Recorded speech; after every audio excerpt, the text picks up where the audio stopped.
오늘 함께 보실 하나님의 말씀은 사도행전입니다. 신약성경 사도행전 1장. 복음서가 다 끝나고 사도행전입니다. 바로 사도행전 1장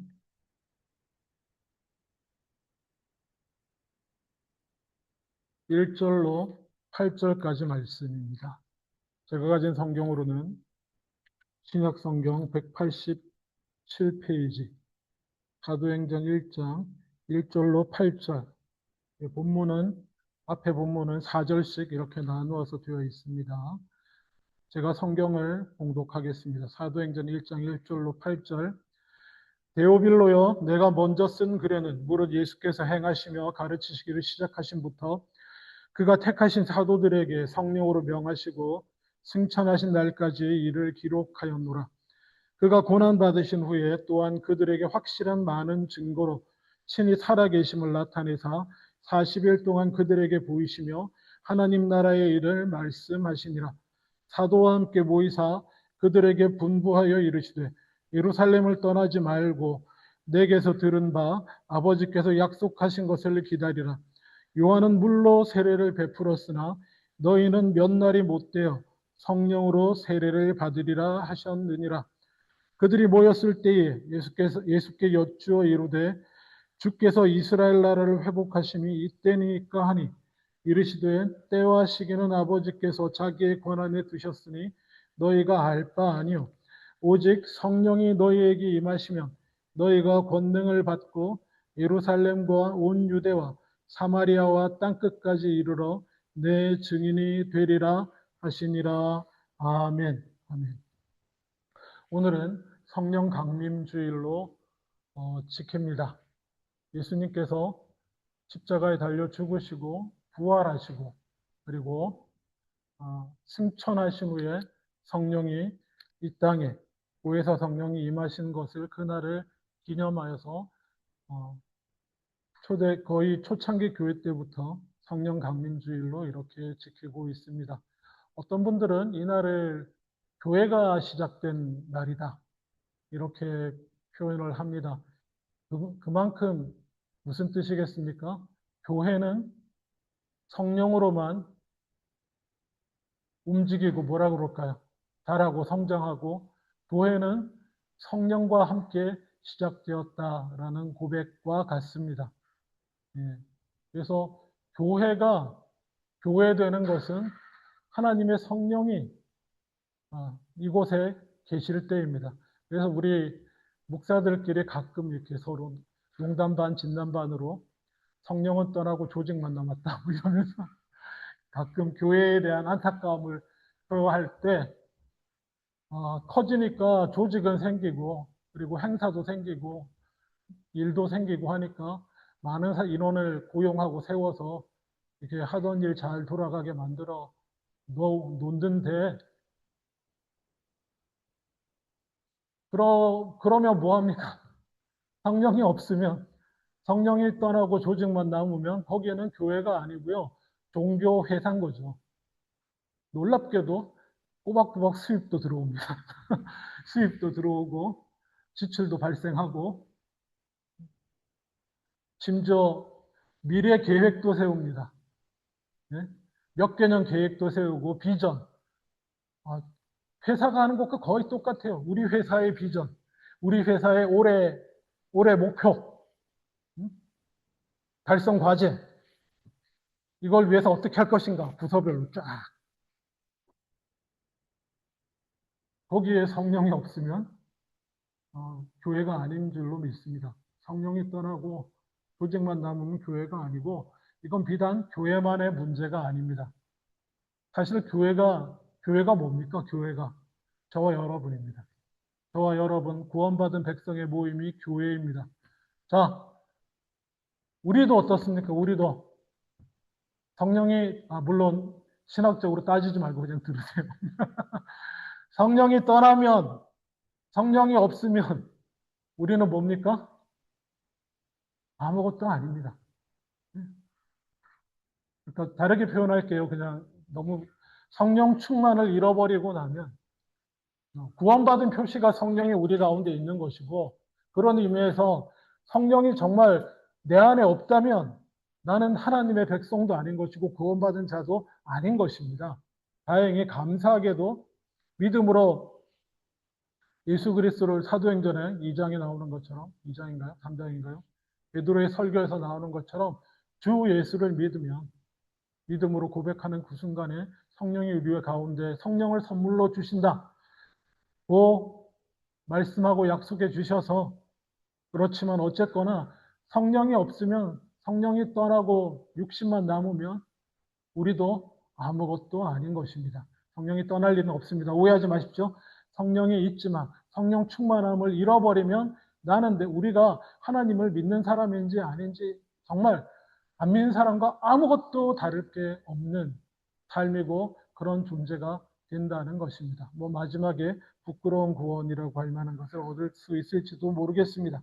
그런 의미에서 사실은 우리가 그리스도인으로서 이제 하나님의 백성으로서 이 땅에 살아가면서 겪을 수 있는 가장 큰 문제는 성령과 관련된 문제입니다.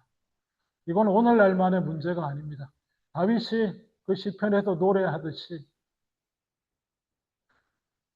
우리아의 아내 바세바죠. 바세바를 범하고 그것을 지적당했을 때 하나님 앞에 나와서 고백하면서 제가 죄인이고 제가 죽을 죄를 졌는데 다만 한 가지 간구하는 것은 주의 성령을 거두지 마옵소서.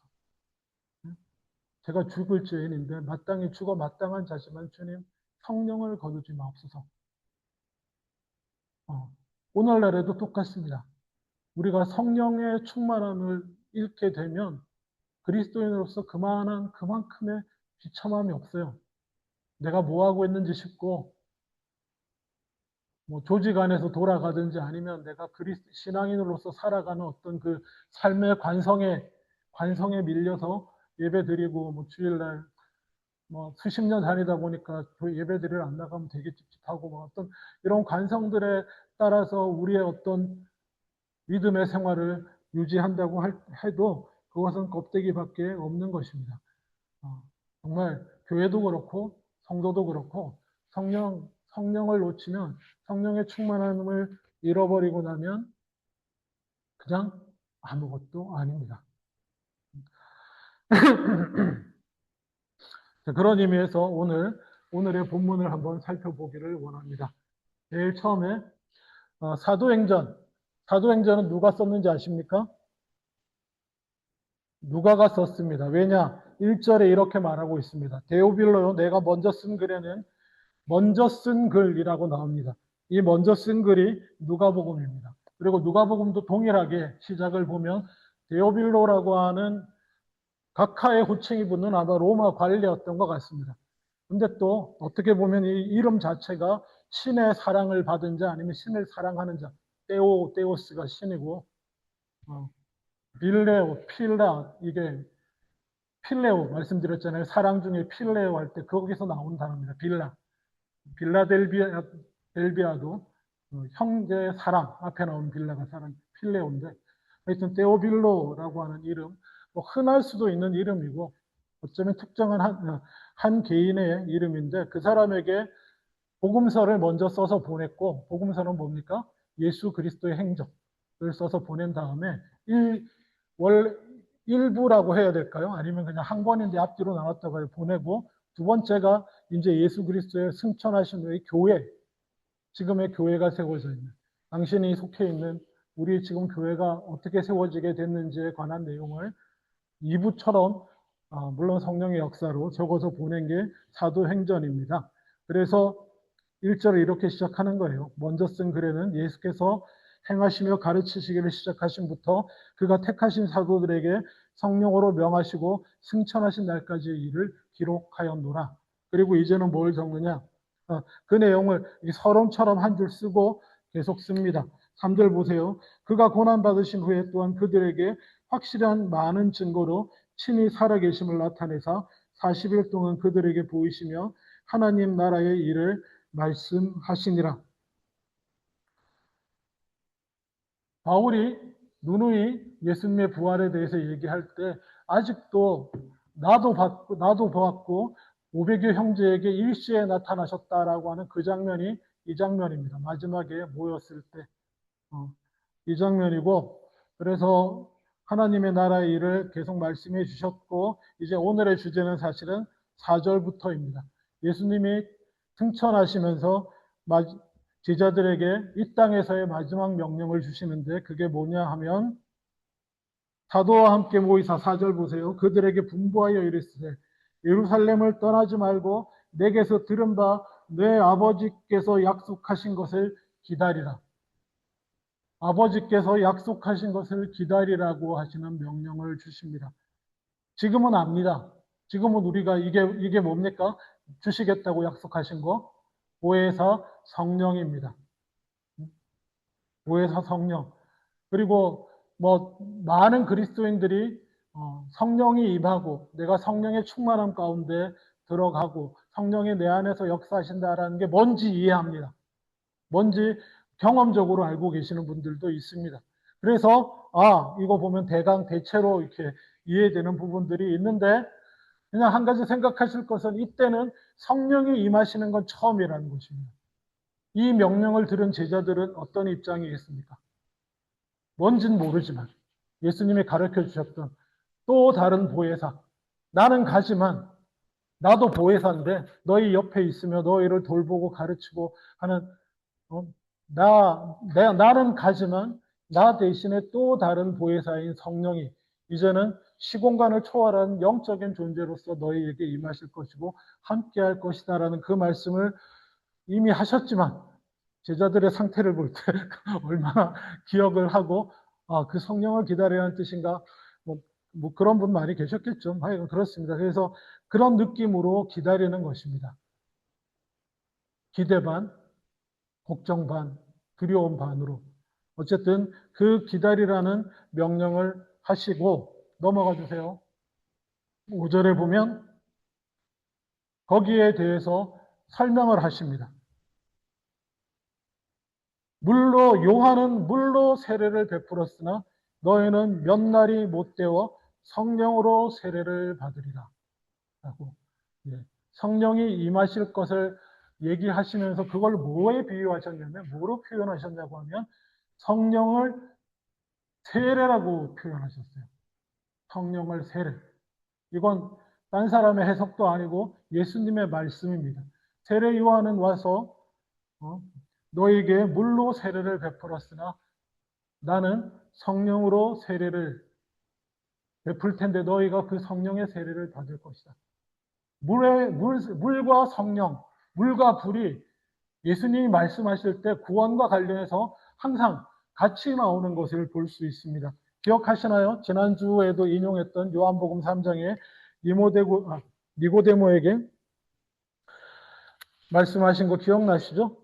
육으로 난 것은 육이요, 요한복음 3장 6절, 영으로 난 것은 영이니 내게 거듭나야 하겠다는 것을 놀랍게 여기지 말라. 뭐 이렇게 성령으로 난 것에 대한 말씀을 하시면서 그 앞에 인용하면 물과 성령으로 거듭난다는 게 뭐냐고 니고데모가 물었을 때 물과 성령으로 거듭나는 것은 물과 성령으로 거듭난다 라고 하는 말씀을 하시거든요.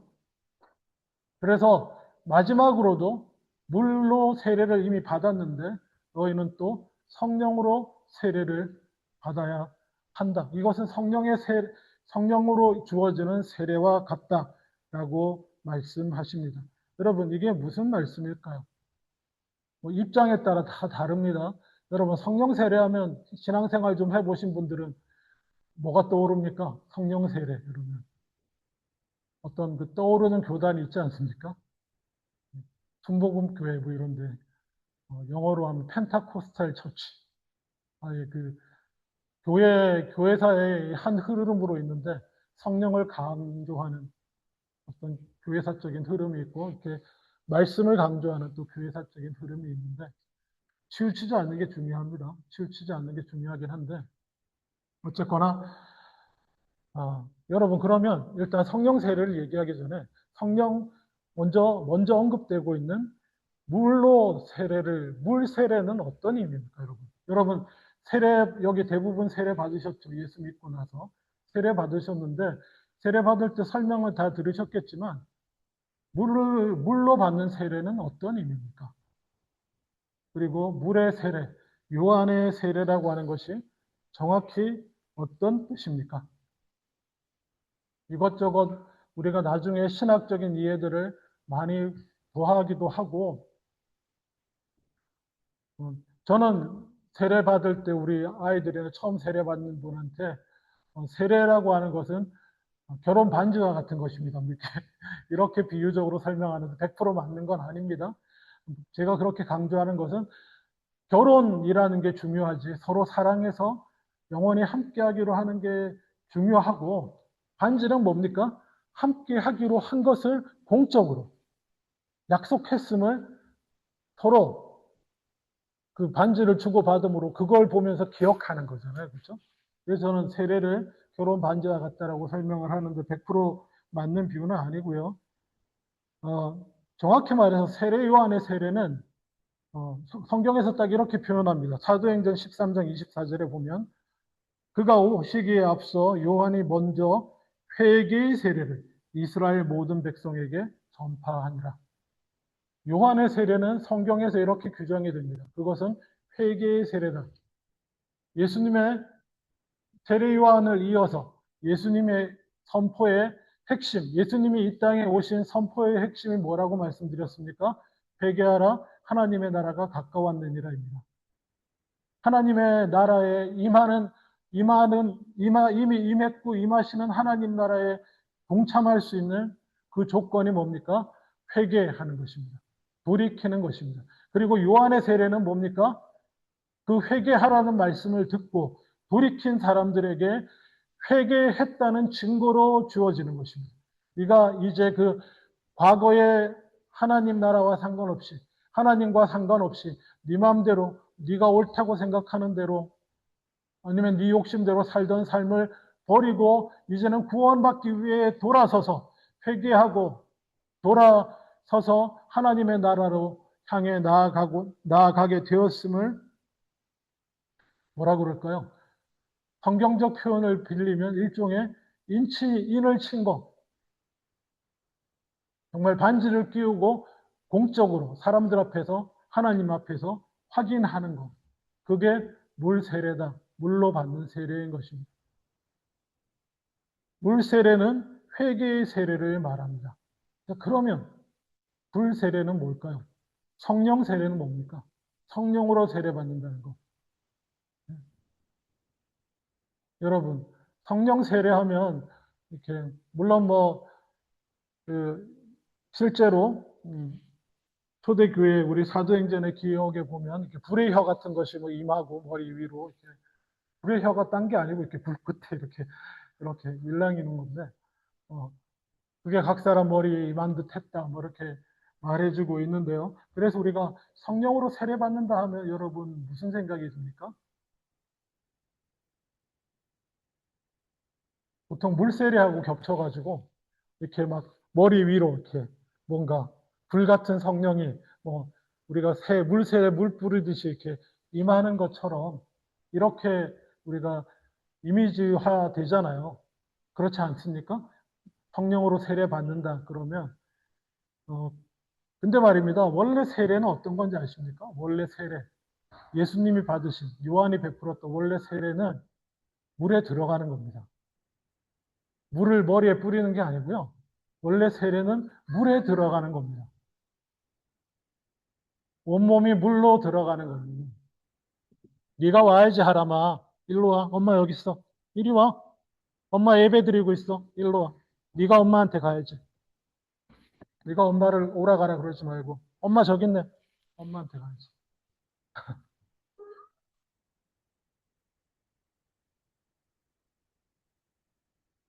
네. 하여간 그렇습니다. 원래 세례는 물속에 들어가는 겁니다. 그리고 그런 의미에서 지금도 저도 침례를 받은 사람인데 장로교 목사지만 침례는 물속에 들어갑니다. 지금도. 왜? 내가 그리스도와 함께 죽었다가 깨끗함을 받고 다시 이렇게 그리스도와 함께 살아난다는 의미로 물속에 들어가거든요. 원래 그래서 강에 삽니다. 강에. 줄 서 있다가 강에 들어가서 이렇게 푹 들어갔다가 나오는 게 원래 세례고요. 머리에 뿌리는 거 아주 간략화된 겁니다. 간략화된 거고. 그래서 여러분, 성령으로 세례를 받는다고 할 때 저는 그 성령 세례의 이미지는 원래 이미지, 뭐예요?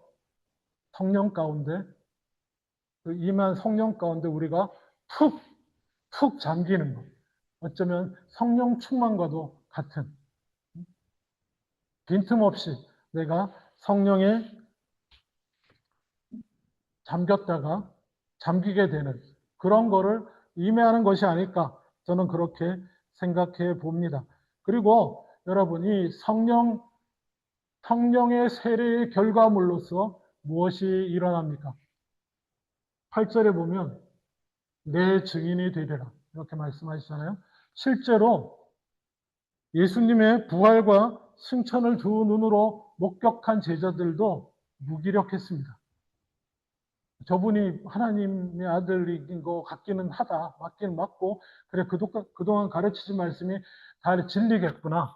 다 믿습니다. 이제 눈으로 봤는데, 눈으로 본 바고, 손으로 만진 바인데, 어떡하겠어요? 다 믿음에도 불구하고 아무 일 없습니다. 그냥 믿고 구원받았다. 그리고 아무 일도 없는데, 성령이 임하고 나서 뭡니까? 이들이 증인으로 살아가기 시작합니다. 너희가 죽인 예수가 다시 살아나셨다라고 당당히 말할 수 있는 사람들이 됩니다. 자, 그래서 성령이 무엇인가라고 할 때 제가 경험한 성령과 성령에 대해서 비슷하게 가장 좋은 표현을 기록으로 남겨주신 분이 있어서 읽어드리겠습니다. 여러분하고 비슷한지 한번 보십시오. 디트리 본 해퍼 목사님의 기록이 고백입니다. 여러분 뭐 아시는 분 아시겠지만 히틀러 암살 사건에 암살 그 팀에 들어가셨다가 잡혀서 고문과 감옥 생활 하시다가 사형당하신 분인데 이분도 감옥에 있으면서 계속 밖에서 자기를 위해 기도해 주시는 분들을 위해서 글을 쓰셨어요. 편지를 쓰신 게 있어요. 그 중에 여러분 자기 약혼자에게 보낸 편지가 있고 그 약혼자에게 보낸 편지 가운데 한 편의 신앙 시를 적은 게 있습니다.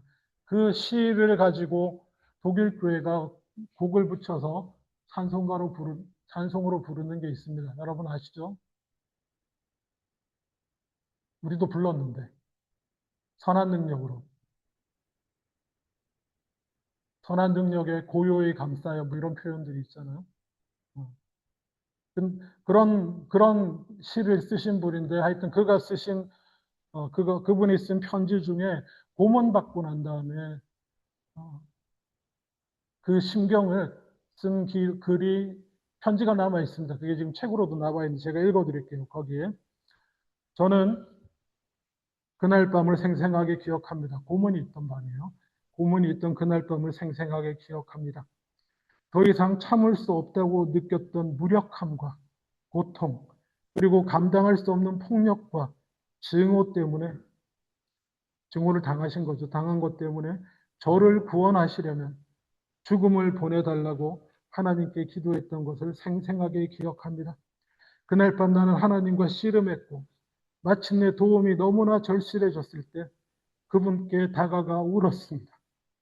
아침이 되어서야 비로소 큰 평안이 나에게 찾아왔습니다. 빛과 힘, 따뜻함을 느끼고 더없이 행복했으며 내가 이것을 견뎌내야 한다는 신념과 이것을 감당해낼 것이라는 복된 확신이 동시에 들어왔습니다. 슬픔 속의 위안, 이것이 보혜사이신 성령님의 사역입니다. 이것이 바로 성령님이 인류와 나누는 창조적 대화입니다. 이것이 사람이 살며 견딜 수 있게 하는 은밀한 축복입니다. 이렇게 본인이 경험하신 성령에 대해서 이렇게 기록하고 있습니다. 저는 전적으로 동의합니다. 내가 감당할 수 없는 고난과 이유 없이 닥쳐오는 폭력과 증오. 그래서 차라리 주님 제 생명을 거두어 주시옵소서.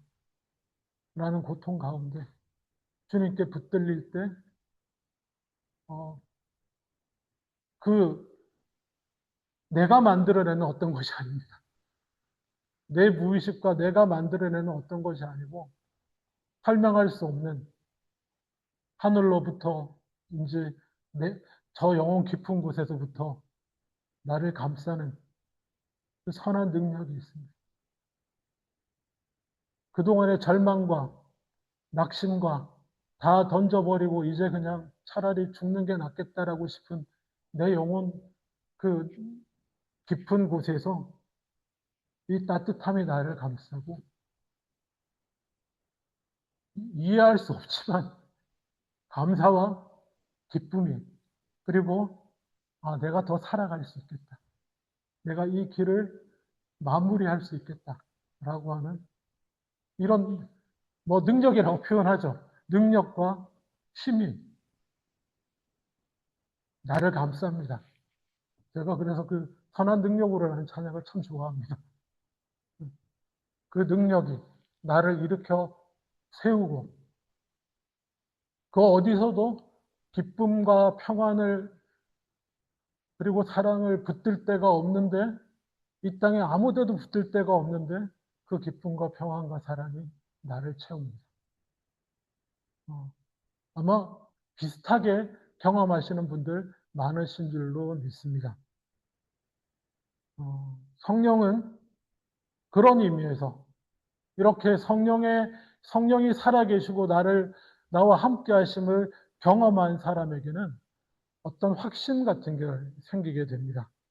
하나님의 살아계심의 확신 같은 것들을 생기게 됩니다. 그래서 이 성령은 성경의 표현을 빌리면 어떤 역할을 하느냐?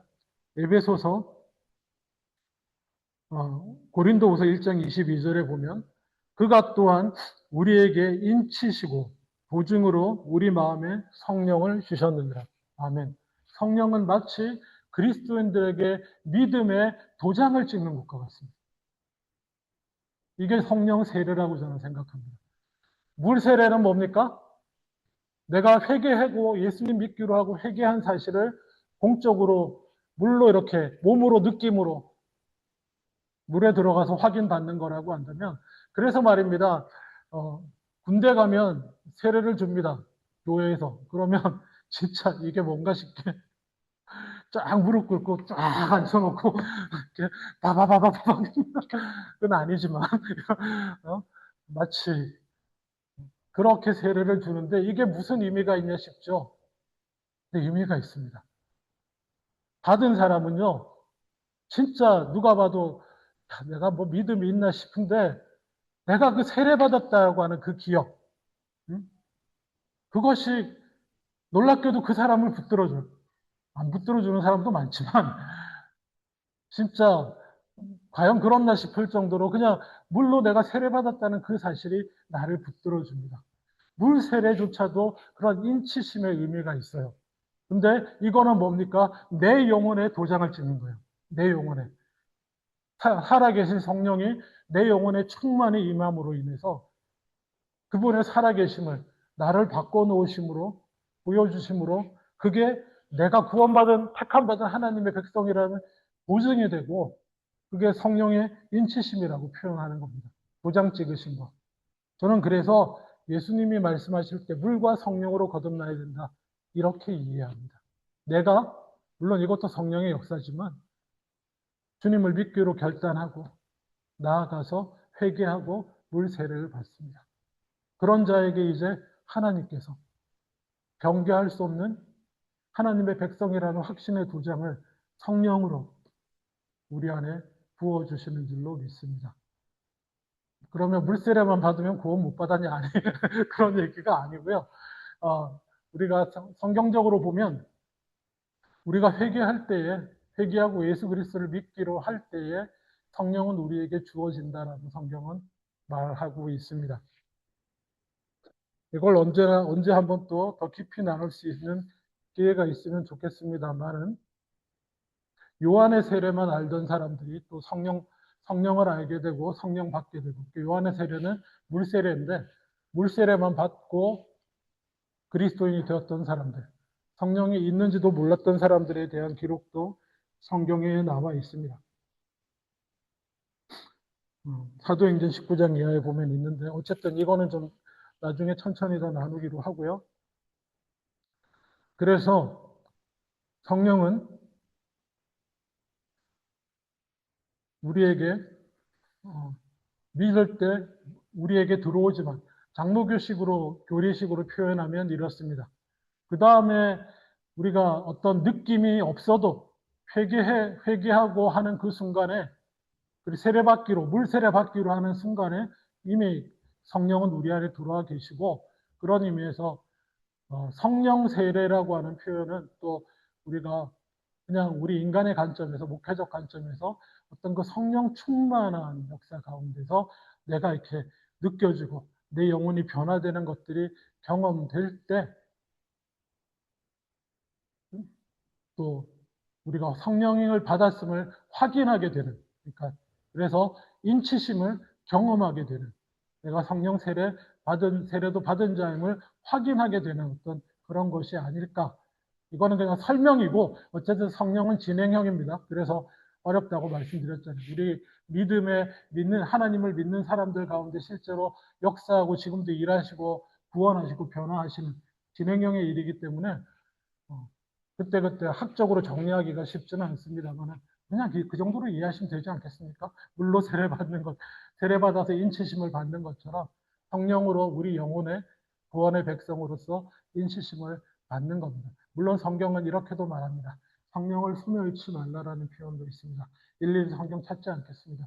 소멸하다는 게 성령이 없어지는 게 아니고 마치 성령이 안 계신 것처럼 우리가 내 안에 일하시는 성령에 대해서 거부하고 불순종하고 무시하다 보면 마치 내 안에 성령이 없는 것처럼 소멸된 것처럼 경험될 수도 있기 때문에 그렇게 하지 말라라고 성경은 우리에게 명하시고 있습니다.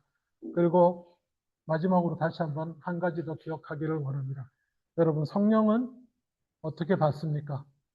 질문이 잘못됐습니다. 우리가 땡겨와서 받을 수 있는 어떤 것이 아닙니다.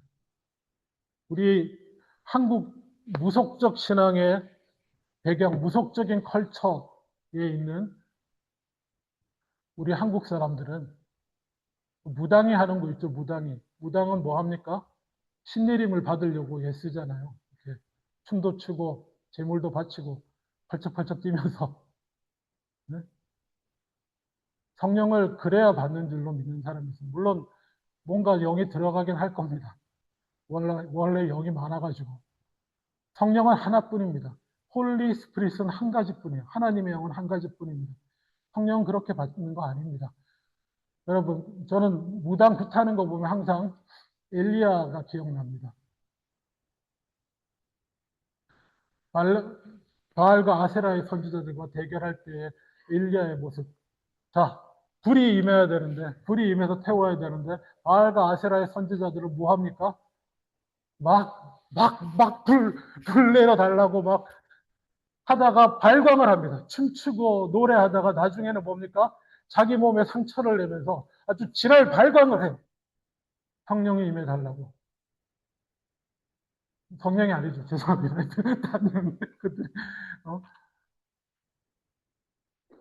엘리야는 어떻게 합니까? 기도합니다. 하나님, 이곳에 주의 성령이 임하셔서 하나님이 살아계심을 나타내 보여주시옵소서. 막 몸을 찢고 내 정성이 부족했나? 내 희생이 부족했나? 내 기도가 부족했나? 그러는 거 아닙니다. 하나님께는 예수님이 말씀하신 것처럼 뭐예요? 앞에 보면 기다려라. 뭐가 임할지 너 지금 잘 모르지만 성령을 너희는 기다리면 된다. 기다리러 가시면 우리는 멍하니 기다리기 좀 그러니까 기다리면서 뭐합니까? 기도하잖아요. 간구하고. 물론 성령을 구하라고 표현하기도 합니다. 기도에 대한 비유를 누가복음에서 가리킬 때 악한 자라도 자식에게 좋은 것을 줄 줄 알거든 하물며 하나님께서 구하는 자에게 성령을 주지 않으시겠느냐. 그게 그 구한다는 게 말입니다. 내가 막 끌어당겨서 이런다는 게 아니고 하나님 앞에 기도하는 거예요. 기도하면 성령 충만함을 이미 믿어서 우리에게 들어와 있지만 이미 성령께 불순종하는 것이 일상이 되어서 내 안에 이미 성령이 계신지 안 계신지 그렇게 소멸시켜버린 우리들이라고 할지라도 다시 한번 하나님 앞에 간구하며 주의 성령을 거두지 마옵소서. 기도하면 우리에게 가장 좋은 것인 성령을 하나님께서 우리에게 부어주실 줄로 믿습니다. 기다림이 필요합니다. 기도하는데요. 기다리세요. 얼마나 기다립니까? 제가 아나요? 기다리십시오. 기다림이 믿음입니다. 기다려야 기도하고 구하면서 기다려야 선하신 하나님이 내게 주실 가장 좋은 성령의 은혜를 기다려야 될 줄로 믿습니다. 말씀을 믿습니다. 때로는 삶이 힘들고 어려울 수도 있고 낙심과 절망이 우리를 붙들고 주변을 돌아봐도 내 기쁨 될 만한 붙들 게 아무것도 없을지라도 오히려 그때가 좋은 때입니다. 하나님의 성령이 내게 다시 한번 충만하게 부어질 때 나는 다시 일어날 수 있습니다. 기쁨이 회복이 됩니다. 그게 인치심이고 확인입니다. 아, 내가 구원받은 사람이다. 주변에 비즈니스고 물질이고 가정이고 아내고 남편이고 자식이고 아무것도 내가 믿음의 길 갈 만하게 힘을 내고 붙들러 갈 만하게 없어도 그냥 기도하는 가운데 내게 부어주시는 그 놀라운 은혜, 그것이 내가 구원받은 사람의 증거인 줄로 믿습니다. 혹시 물로 세례는 받았는데 아직 이게 무슨 말인가 하신 분 혹시나 계십니까? 두려워하지 마시고 성경에 나온 대로 기도하고 기다리십시오. 주님, 내게도 성령이라는 것, 성령의 충만한 은혜라는 것들을 경험할 수 있는 주의 성령을 충만하게 내려주시옵소서. 기도하시면서 기다리시면 하나님께서 역사하실 줄로 믿습니다. 기도하겠습니다. 아버지 하나님, 우리가 살 길은 하나님의 은혜요. 주님 부어주시는 성령의 충만함밖에 없는 줄로 압니다. 이 땅에 모든 소망이 끊어지고 이 땅에 내 즐거움 삼던 것 다 사라져도 주의 성령이 내 안에 충만히 역사하실 때 내 안에서 솟아나는 영생의 샘물, 그 기쁨과 평안 빼앗을 자가 없을 줄로 믿습니다. 기다립니다. 기도합니다. 허락하여 주시옵소서. 감사드리고 예수님 이름으로 기도합니다. 아멘.